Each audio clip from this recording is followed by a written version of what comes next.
students, how are you all? I hope all of you are safe and healthy at your home. Now today we are going to start a new poem of Beehive, and the name of poem is A Lesson of the Northland. Lesson means old traditional stories. Old traditional stories, and now means this poem is also having a story which we are going to read through this poem. This poem is written by Phoebe Carey. Now, before going deep into the poem, let's have a brief introduction about this poetess. Phoebe Carey was an American poetess, and she was an younger sister of poetess Alice Carey. Actually, Alice Carey and Phoebe Carey, both the sisters published their poems together. So both sisters co-published their poems in 1849. And this poetess was born on 4th September in 1822 in Mount Healthy, Ohio, in United States. Now, after that, she was died on 31 July in 1871 in Newport, Rhode Island, in United States. So this poetess who has written this poem, A Lesson of the Northland, as I told you, lesson means the old traditional stories. So this old traditional story is about the Northland. Actually, this is having an incident that which was happened in Northland. Actually, this poem, A Lesson to the Northland, is a folk tale. Folk tale means those stories which are passed from generation to generation. And one generation listen and enjoy that poem, and then that generation also pass this poem to next generation. So this is also a kind of incident or a story which we are going to read through this poem. So in this, a story is present which is very interesting.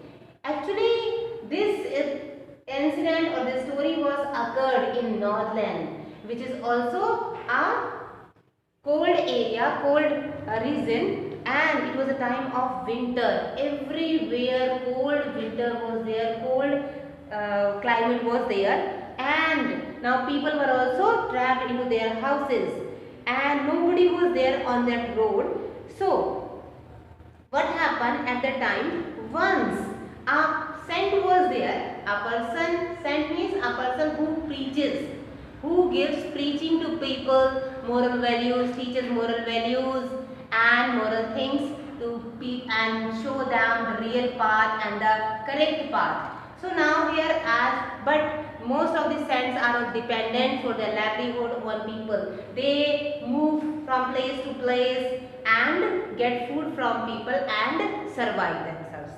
And now here one saint was there whose name was Peter. As he was wandering door to door, so one day because of fast, he was feeling very weak and he was hungry. So as he needed food, so what he did, he came to the door of a little woman who was baking cakes and asked her for a cake. She demanded for a cake from this woman who was already baking cake for her or for her family, you can say. So when he demanded, he asked for cake from that woman. So woman thought for a while, then she became ready. Actually that lady was selfish lady, and she did not want to give a piece of cake to that saint because of greed. But now as saint requested her again and again, so she became ready, and she thought then she would make a small cake for that saint. Now she went inside and tried to make a small cake. So as she was baking that cake, so during that, even when she started, it was seeming her a very small cake. But when it was baked, it started seeming her that it was larger in size. And then she became greedy. When she was about to give this cake to Saint Peter, then she felt, this is so big, so I can't give this cake to that Saint Peter. So now she thought, then I shall make new one. It means shorter than this cake. Then she started baking another cake. And same thing also happened again. Now she baked another cake, but when she was about to give this cake to Saint Peter again, so again she felt then this was bigger in size and she couldn't give this cake to that Saint Peter. So this process was going on again and again. Many times when she repeated this process and she was unable to give. Finally, she was unable to give any cake to the Saint Peter, and because of fast and because of hunger, then Saint Peter got angry and he got frustration, he got frustrated, he became irritated and he got angry, and then he said, then now here lady, that woman, you are not ready to give me a piece of cake because you are very greedy. And now angry Saint Peter cursed this woman and told her that she was not fit to live in this human form and enjoy food and warmth.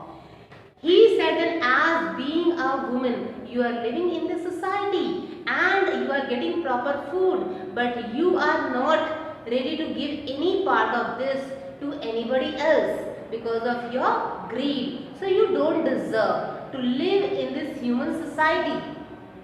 You are not deserving this place, any place in this world or in this human society. It means you are not, you don't deserve to a human form. So that's why I curse you to become a woodpecker. Woodpecker is a bird who has to bore a hole in the hard stem or hard wood of trees to get wood, get their food. It means for finding their food, they have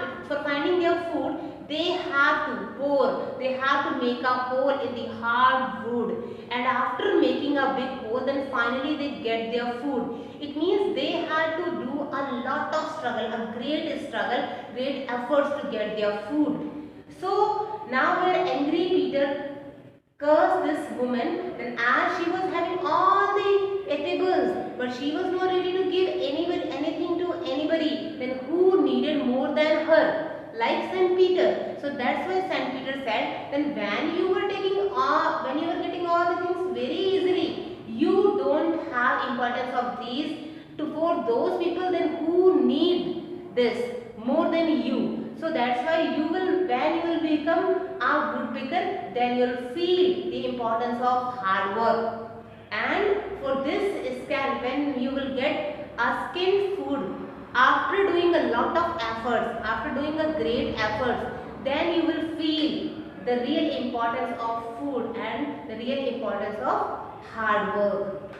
So after that lady, that woman became a woodpecker. It means she was punished for her greed and selfishness. Now this story, which is also present in this poem, then this is also teaching us. Then here many times we become selfish in the part of sometime in our career, in the materialistic things, for eatables, for anything can be there, worldly things, we become selfish and we don't think about those people who are having a need of that thing more than this, and we become self-centered. So here through this poem, it means the story which is present in this poem. So through this story and through this poem, the poetess wants to make us known, poetess wants to make us understand that here we should not be selfish, then we should be selfless, and we should also think for the betterment of others.